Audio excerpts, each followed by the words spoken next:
Shalom, and welcome to our history podcast. This is a production of kingdompreppers.org.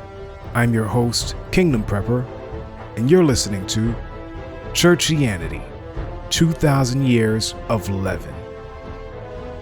We continue with our history. Part 19, The First Crusade. In the late 11th and early 12th centuries, the papacy led both a sweeping church reform and a relentless push to have the secular rulers launch an armed reconquest of Jerusalem from the Muslims, and these two agendas took center stage in medieval history at this time. The reform movement resulted in the popes clashing with emperors over the issue of investiture, which we touched on in our last podcast. Secular rulers, in the eyes of the papacy, should not be allowed to give the symbols of ecclesiastical office to members of the clergy, much less appoint those men. The church was to be a sovereign religious institution, independent of state control. The papal reforms aimed to return the imperial court to its role as the secular arm of the church, and the papacy relied heavily on that secular arm, which was eventually persuaded to focus its military might on the Muslims in the First Crusade. The papacy's persuasion was quite powerful. German kings styled themselves as Roman and acted like successors of Augustus, but they did not rule an empire along the lines of Charlemagne or actual past Roman emperors like Theodosius I. Instead, they descended on Rome to be crowned by the Pope and ruled over small kingdoms in European municipalities that were a far cry from an empire. But regardless, what they ruled would be called just that. After Leo IX, the papacy continued the reform movement via other popes, most notably Gregory VII, which elevated the office of the papacy to the loftiest position in Europe. The church was becoming centralized, with bishops at large swearing fealty to the Roman pontiff. And the pope, who was viewed as a supreme monarch and judge, in turn heard wide appeals throughout Christendom, which he decided on.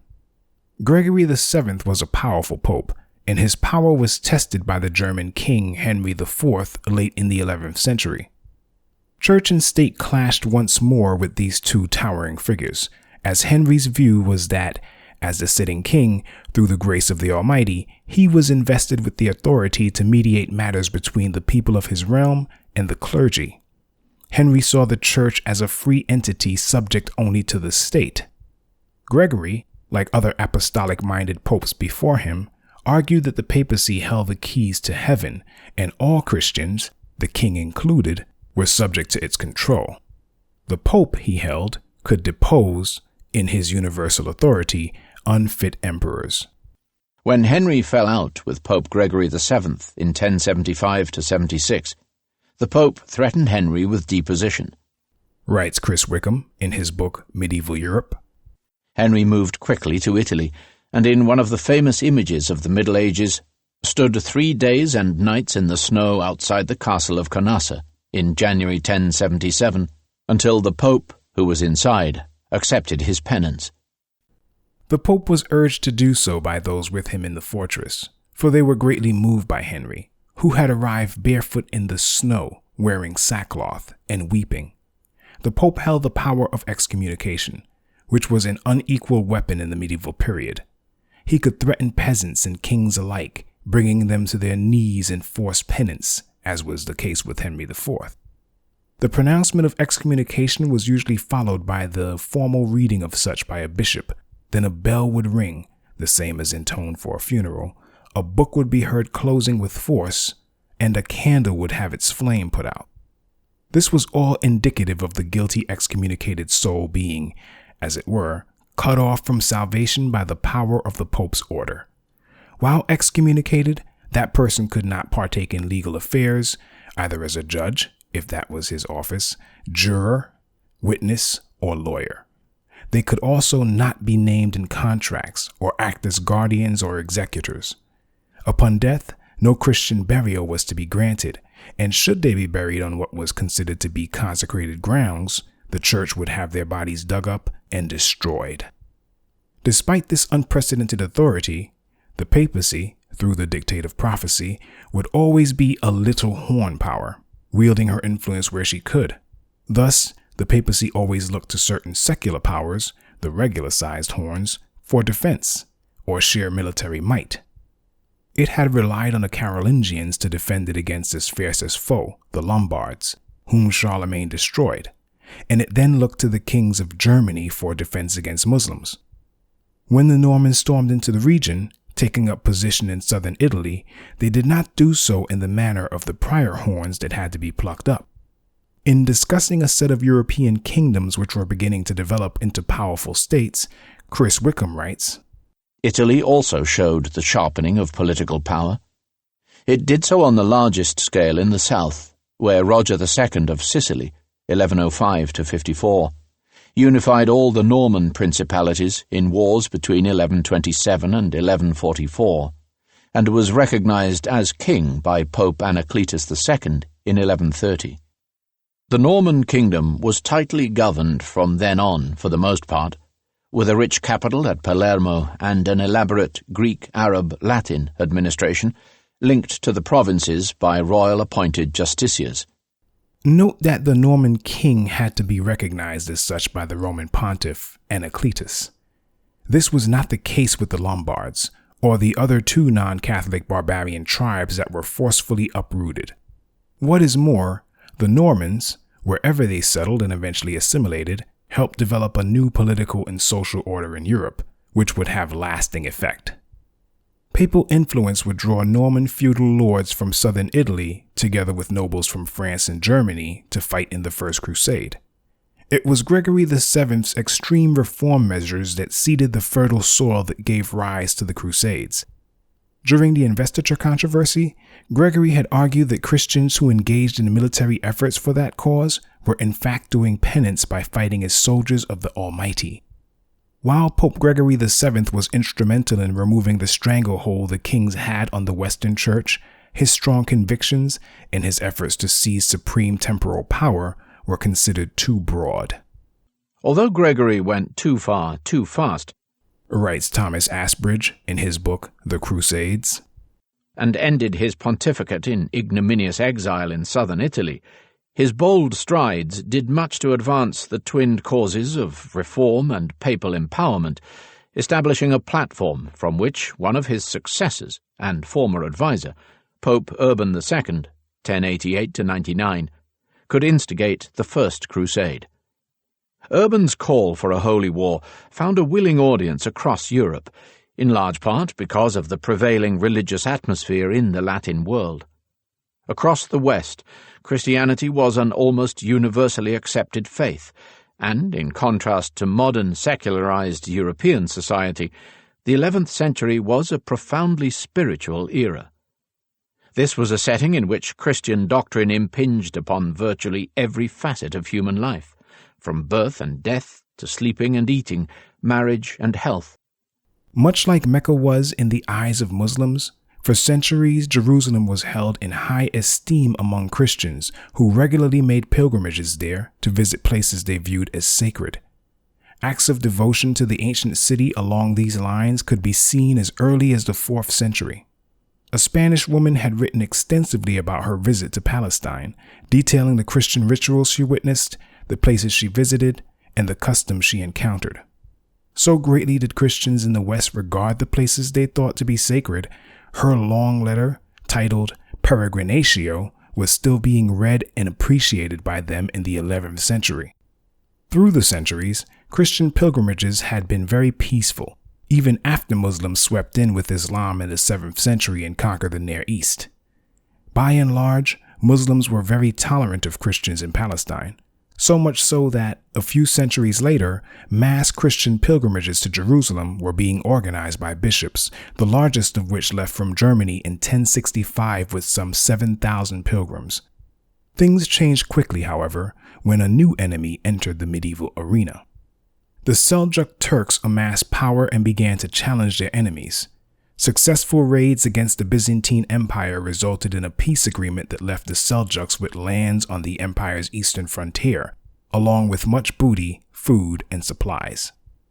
Emboldened, they also sought to seize Muslim lands, and a march into Baghdad unseated the ruling power there, forcing the remaining spiritual head, the Abbasid Caliph, to view the leader of the Seljuk Turks as supreme sultan of the Muslim world.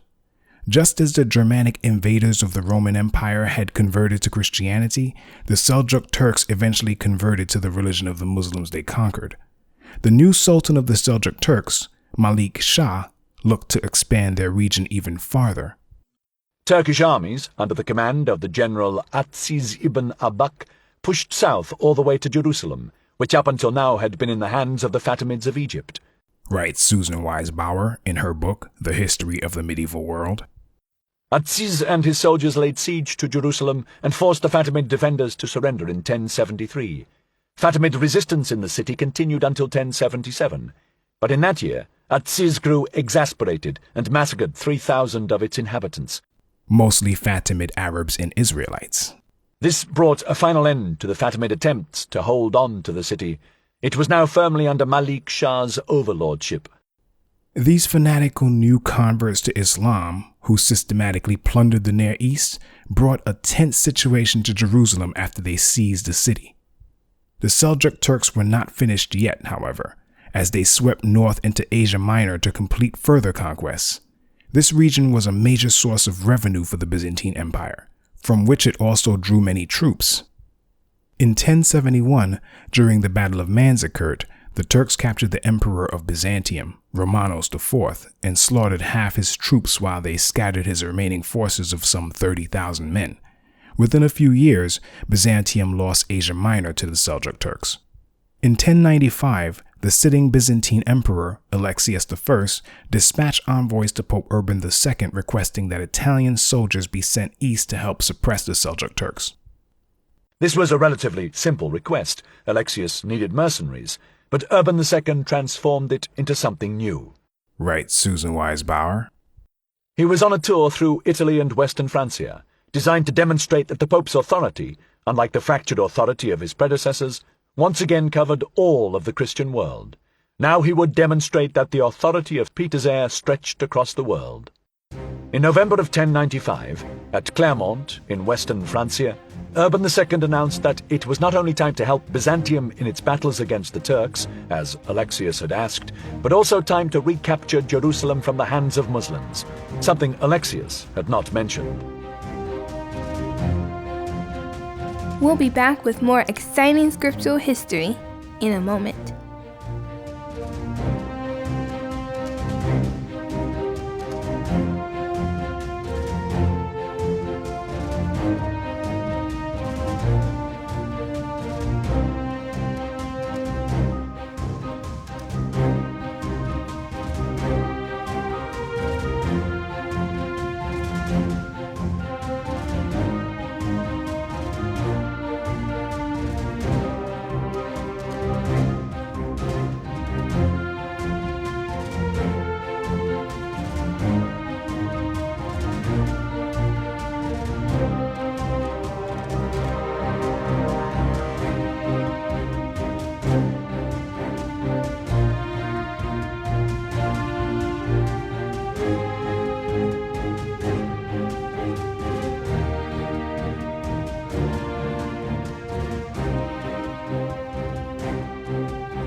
We now continue with our podcast.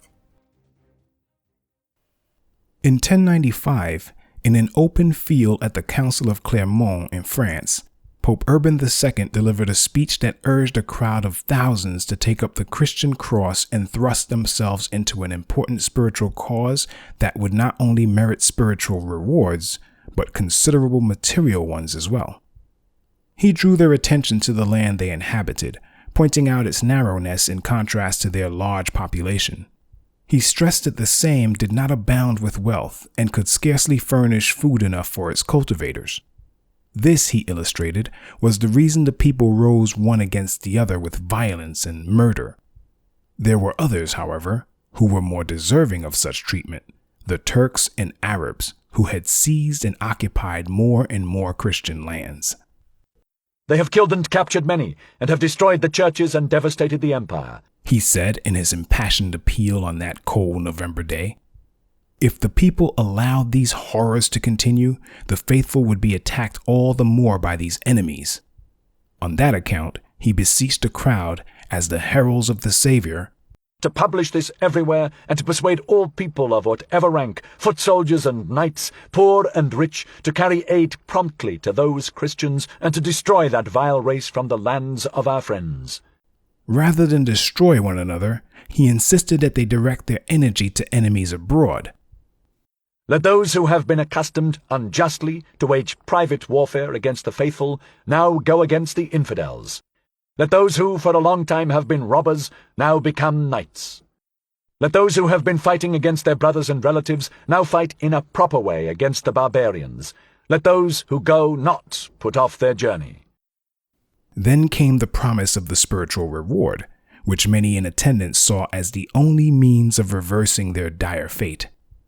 "All who die by the way, whether by land or by sea, or in battle against the pagans, shall have immediate remission of sins."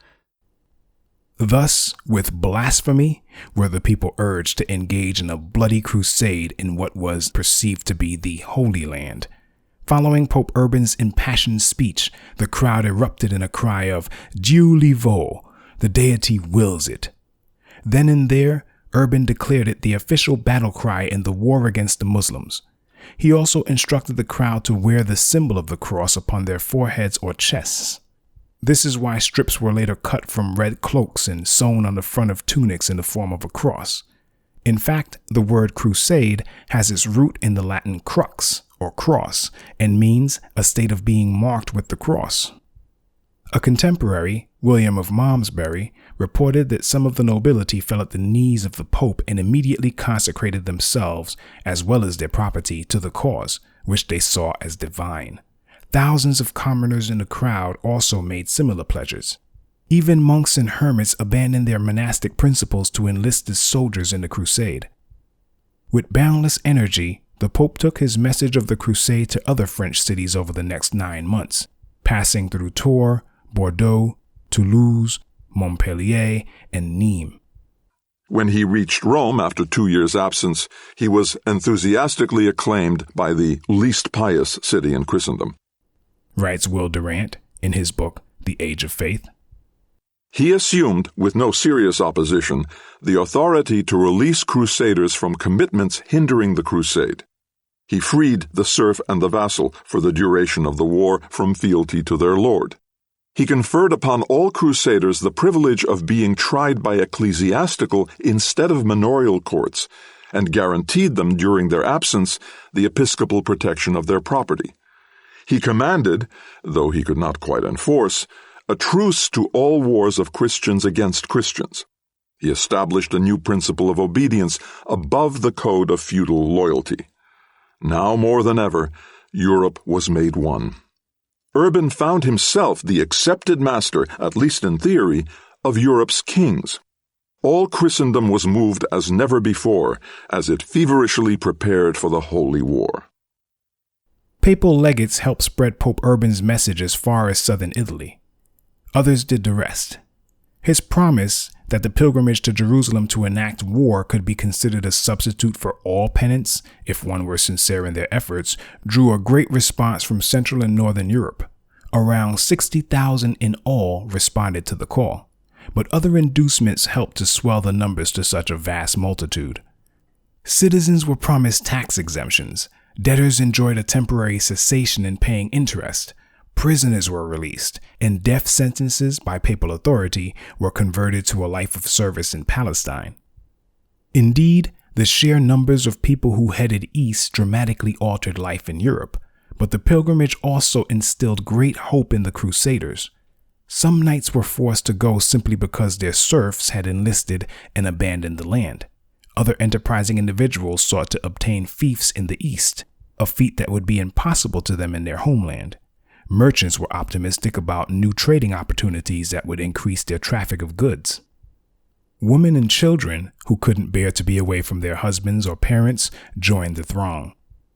The journey for the Crusaders, as Pope Urban had said to the crowd during his crusade speech, was to begin after winter had passed. Preparations, therefore, began in earnest in late 1095 and early 1096. Among the first to depart was a horde of 12,000 peasants, together with only 8 knights, led by Peter the Hermit and Walter the Penniless, a Frankish noble who was so named because he had no money to raise a proper army. Wealthy nobles did join the cause as well. The first elite to sell his land and set out for Jerusalem is said to have been a man named Godfrey, a very rich individual of noble birth. Quoting Susan Wise Bauer, he was the Duke of Lower Lorraine. He was accompanied on crusade by his brothers Baldwin and Eustace, and the 3 siblings were followed in rapid succession by Robert Guiscard's son Bohemond, who left his father's Norman lands in Italy to answer the call with a smaller army. The Frankish Duke Raymond of Toulouse, who brought 10,000 men with him, and Robert, the Duke of Normandy. Robert, oldest son of William the Conqueror, had inherited Normandy at his father's death in 1087, while his younger brother William had become the second Norman King of England. Count Bohemond had his heart set on carving out a kingdom for himself and his faithful Norman warriors from the former Byzantine holdings in the Near East. The peasant company, on the other hand, did not hold such grand ambitions. They were a motley, disorganized band of mostly degenerates given over to bloodlusts who attacked locals and massacred several Israelite communities as they went. These peasant hordes were ill-prepared for the road, being led by incapable leaders who had provided little in the way of food or funds to support such a vast multitude. Neither did they account for the extreme length and arduous nature of the journey. As they made their way toward Palestine by way of the Rhine and Danube, the impatient children among their number asked at every turn in their march, "Is this not Jerusalem?" which is ancient speak for, "Are we there yet?" The funds soon ran out and starvation set in. This sent the hordes on a pillaging spree of the fields and homes along their route and led to worse acts of atrocity. Beyond the violent resistance of the citizens who were bold enough to fight back, the hordes endured famine, plague, leprosy, and even fever, but at last they reached Constantinople, penniless and reduced in number. Emperor Alexius welcomed them, but could not satisfy the hunger of so great a host. Thus the hordes took to pillaging once more, this time within Constantinople itself, targeting churches, palaces, and suburban homes. Alexius intervened by providing the Crusaders with seagoing vessels to carry them across the Bosporus, where they were to await reinforcements while they subsisted on the supplies sent by Alexius. Whether through hunger or restlessness, the Crusaders ignored these instructions and advanced upon Nicaea. Writes Will Durant. A disciplined force of Turks, all skilled bowmen, marched out from the city and almost annihilated this first division of the First Crusade. Walter the Penniless was among the slain. Peter the Hermit, disgusted with his uncontrollable host, had returned before the battle to Constantinople and lived safely till 1115. A new wave of Crusaders, a more orderly procession this time around, marched toward Constantinople. They reached the Eastern Empire's capital via different routes, Bohemond and Godfrey among them. Bohemond immediately proposed to Godfrey that they lay siege to the city. Godfrey refused, reminding Bohemond that the enemy was the Muslims. Emperor Alexius, alarmed at the sight of the combined Western forces assembled at his gate, 30,000 men in all, thought better of his plea to Pope Urban that they be sent. Alexius recalled the actions of the previous hordes and quickly furnished the new Crusaders with supplies, transport, military aid, and, for the noble leaders, bribes. He then struck a bargain with the nobles, having them agree to swear fealty to him as feudal lord upon the seizure of any lands. In 1097, the troops crossed the Bosporus, intent on waging war. In her book, Jerusalem, One City, Three Faiths, Karen Armstrong writes, "It was a good time to attack the Seljuks. Their early solidarity had given way to factional strife, and the emirs were fighting one another. The Crusaders made a good start, and they inflicted defeats on the Turks at Nicaea and Dorylaeum. But it was a long journey. Food was scarce, and the Turks pursued a scorched earth policy. It took the Crusaders 3 years of unimaginable hardship to reach Jerusalem. When they arrived at Antioch, they laid siege to this powerfully fortified city during the terrible winter of 1097 to 98. Over the course of the siege, 1 man in 7 starved to death, and half the army deserted. Yet, against the odds, the Crusaders were ultimately victorious, and when they stood at last before the walls of Jerusalem in 1099, they had changed the map of the Near East. The way this was accomplished was a wonder to behold, according to Raymond of Agile, a priest who witnessed the scene. He reports of corpses and body parts filling the streets, which one could see as they rode in any direction. Many Saracens, a term used by Christians to describe Arabs who were hostile to Crusaders, were beheaded. Some Saracens received arrows, while others jumped to their deaths from the towers. Many more suffered days of torture before being burned alive. Other eyewitnesses reported of women being killed violently, along with suckling infants who were forced from their mothers' arms. Of the thousands of Muslims who remained in the city, very few survived. The last of the Israelites, too, were gathered into a synagogue that was later set on fire, killing all inside. Following these and other heinous acts, the victorious Crusaders congregated in the Church of the Holy Sepulchre, where they embraced, wept with joy, and offered up prayers of thanksgiving for their achievements. With the Seljuk Turks in Asia Minor vanquished, the Crusaders were able to set up 2 new principalities that were ruled by Westerners, one in Edessa and the other in Antioch, whose ruler was Bohemond.